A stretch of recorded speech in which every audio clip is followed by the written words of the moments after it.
بسم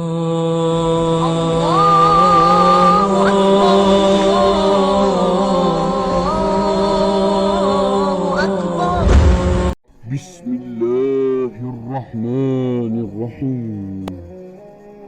في هذا الزمن تساهل كثير من الناس بأعظم ركن من أركان الإسلام بعد الشهادتين وهي الصلاة، وهناك من يتكاسل عن تكبيرة الإحرام بحجة تكفي أو يكفي إدراك ركعة، وهناك من يتخلف عن ركعة أو ركعتين، وهناك من يؤخرها بالكلية، وهناك والعياذ بالله من يتركها تكاسلا أو جحودا. والعجيب أن تأخيرها أحيانا لأسباب واهية مثل المباريات وغيرها، فما حكم من يؤخرها وما حكم من يتركها؟ يكون هذا العمل المتواضع لعل الله أن ينفع. تأخير الصلاة بسبب مشاهدة المباريات. دعونا نشاهد هذا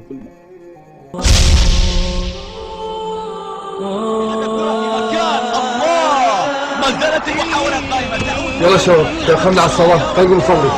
يلا جهزوا الله بدون هدف مقابل هدف امام ريال مدريد. كرة تصل الى بيرلو في نص الملعب، يتقدم فيها بيلعب لك كرة في مكان. الله من اللي شاطها هنا في قمة العراقة الأوروبية، من الهتافات الكبيرة مع هتافات الجمهور. يا رب تكبر، مباراة كبيرة وبتكبر وبتكبر وبتكبر، ومهما تكبر ولا ذكر الله أكبر. حكم تأخير الصلاة بسبب مشاهدة المباريات أو لأسباب أخرى؟ نجيب على هذا السؤال العلامة عبد العزيز ابن تأخير الصلاة عن وقتها حتى يخرج وقتها من أجل مشاهدة المباريات، وإذا تعمد ذلك فهل يكفر بذلك؟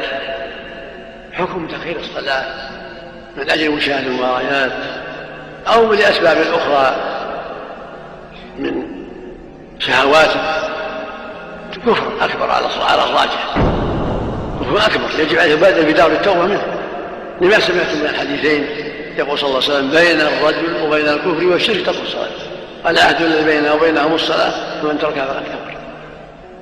يجب أن يحذر كل ما يصده ويلهيه عن فعلها في الجماعة سواء مباريات أو غير مباريات. يجب أن يحذر جميع ما يشغله عنها. ما سلككم في سقر؟ قالوا لم نك من المصلين.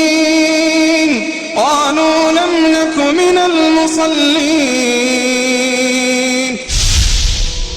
ويوجد في من ينتسب إلى الإسلام من ربما سمع الأذان تلو الأذان: حي على الصلاة، حي على الفلاح، وتتثاقل قدماه على أن يصل إلى المسجد.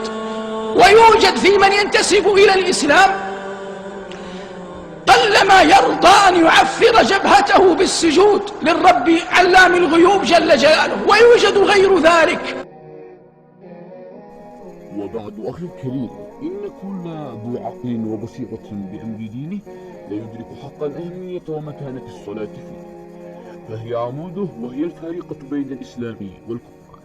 وهذا نداء من أخ محب لك ومشفق: يا تاركا لصلاتك احذر، ويا غافلا عنها تبصر، ويا متهاونا بوقتها تذكر، فهل رضيت بالسيئات في كتابك تسطر، أم إلى الدرك الأسفل من النار فتحشر؟